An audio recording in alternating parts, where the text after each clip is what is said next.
का चुनाव संपन्न हुआ।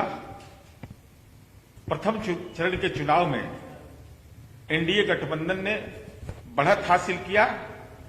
तृतीय चरण के चुनाव की सबसे महत्वपूर्ण विशेषता यह है कि राजनीति के जो अपहरणकर्ता थे बिहार में, जो जनादेश का अपहरण करने की कोशिश कर रहे थे, जो महागठबंधन का घटक दल और लोजपा, जो फिरौती के अपहरणकर्ता के रूप में, जंगल राज के मानक के रूप में माने जा रहे थे, एक दूसरे के पूरक के रूप में, उनके राजनैतिक संरक्षणकर्ता महागठबंधन और लोजपा को जनता ने नकारा। और सबसे महत्वपूर्ण पक्ष यह रहा कि भ्रष्टाचार के राजकुमार, धारा 420 के आरोपी तेजस्वी यादव और उनके बड़े भाई, जो शंख फूंक बजाते हैं, राजनीति में शंख बजाने वाला एक नया परंपरा शुरू किया, उनको भी हसनपुर की जनता ने नकारा। 2020 के विधानसभा चुनाव में बीजेपी सहित तमाम राजग दल ने जिन्हें अपना नेता माना, तो लोजपा और महागठबंधन राजग एक ही भाषा बोल रहे हैं, तो स्वाभाविक है वंश गोत्र दोनों का एक मिल गया। ये दोनों जंगल राज के एक दूसरे के पूरक हो गए। महिलाओं ने बड़ी संख्या में आज अपनी हिस्सेदारी निभाई है मतदान में। हालांकि चुनाव आयोग उस पर संबंध में प्रतिवेदन देगा कि इसका कितना प्रतिशत रहा है। बेटियों ने मतदान में महत्वपूर्ण भूमिका अदा की। अमन पसंद जो लोग हैं, बिहार के विकासोन्मुख लोग हैं, उन्होंने एनडीए को स्वीकार किया। स्वाभाविक रूप से ऐसे लोग, मैं ये इसलिए कह रहा हूं कि बिहार के माननीय मुख्यमंत्री नीतीश कुमार जी ने अपने पूरे शासन काल में बिहार के सृजनकर्ता के रूप में रहे। जिसको कोई पक्ष हो या विपक्ष हो, देश और दुनिया के लोगों ने इस बात के लिए सराहा है कि माननीय नीतीश कुमार जी सामाजिक जकड़न के राज्य में प्रहार किया है। सौम्यता, कर्तव्य निष्ठा और शांतिकामी नीतियां उनके जीवन का महत्वपूर्ण पक्ष रहा है।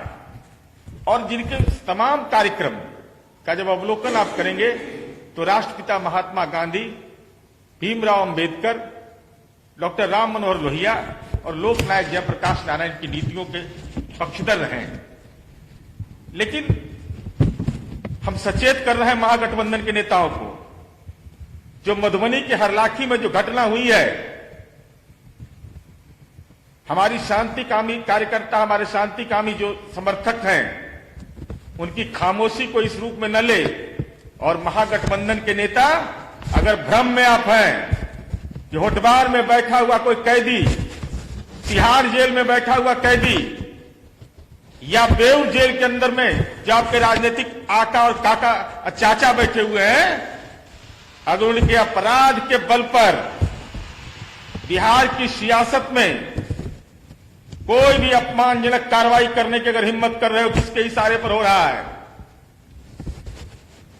कानून तो अपना काम कर रहा है, लेकिन हम इतना जरूर कहना चाहते हैं, कौन है वो गुनाहगार, कौन है पनाहगार? महागठबंधन के घटक दल और लोजपा इस बात को स्पष्ट करे, किससे जुड़े हुए लोग हैं ये? अगर ऐसी ताकतें सर उठाना शुरू करेंगी तो जनता तो उनका जनादेश के रूप में इलाज करेगी ही।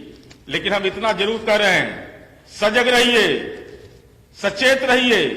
राजनीति में ऐसे लोगों को प्रश्रय देने की का काम जो लोग कर रहे हैं, वह बिहार के आवाम, शांतिकामी आवाम के साथ खिलवाड़ कर रहे हैं। और हम चुनौती के रूप में कह रहे हैं कि कितना गुमान है, घमंड है महागठबंधन के नेताओं को, जेल में बैठे हुए अपराधी और गुंडों के बदौलत जो तुम्हारे राजनीतिक आका बने हुए हैं, अगर उनके बदौलत अपने ताकत का अहंकार हो रहा है, तो एनडीए घटक दल के जो भी सम्मानित हमारे कार्यकर्ता हैं, वो शांतिकामी कार्यकर्ता हैं, वो अमन पसंद कार्यकर्ता हैं।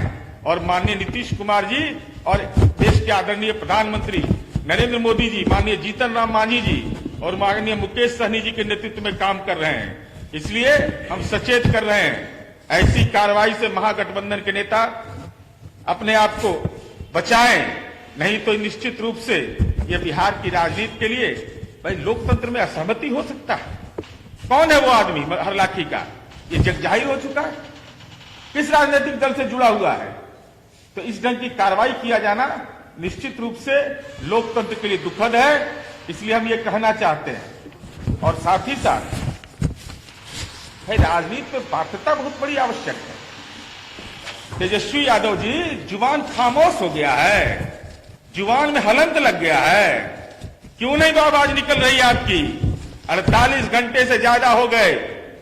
हमने आप पर कागज में जालसाजी का आरोप लगाया है हलफनामे में, क्योंकि आपके डीएनए में जालसाजी है। जुबान नहीं खुल रहा है। कानून है ना, लोक प्रतिनिधित्व कानून के तहत बच नहीं पाइएगा। अगर इस देश के अंदर संविधान है, कानून है, चुनाव में हलफनामा देना आवश्यक है। सही किसको भ्रम में डाल रहे हैं? भ्रमजाल फैलाते हैं बिहार की राजनीति में। कहते हैं कि हम नौकरी देंगे 10 लाख लोगों को, बताइए। और उसके लिए जो पात्रता उन्होंने निर्धारित किया कल नौकरी संवाद में कि भाई मिनिस्टर का वेतन, एमएलए का वेतन, एमएलसी का वेतन। अरे चरवाहा विद्यालय में तेजस्वी यादव पढ़ा है कोई? ये बिहार है, नालंदा विश्वविद्यालय, विक्रम विश्वविद्यालय की धरती है। कौन अंगणित पढ़े थे?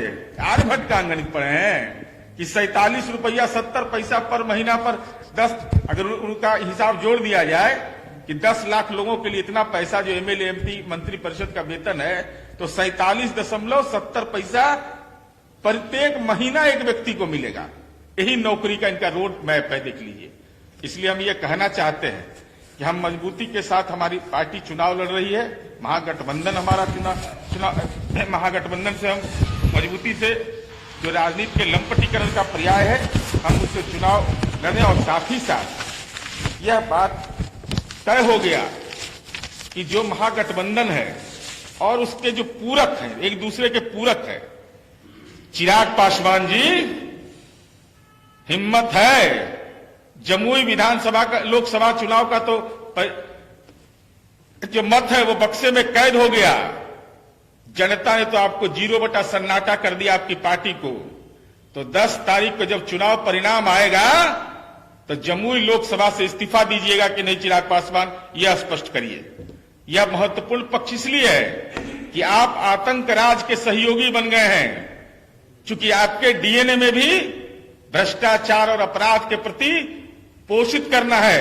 और राघोपुर में आपने ये करके दिखा दिया कि राघोपुर में लोजपा ने अपना उम्मीदवार देकर करके विपक्ष के नेता को जिताने की जो षड्यंत्र और साजिश रची थी, जनता ने तो उसको नकार दिया। लेकिन अब चेहरा क्या दिखाइएगा बिहार की जनता के सामने कि हम तेजस्वी और दोनों एक साथ खड़े हैं? लज्जा नहीं लगे आपको?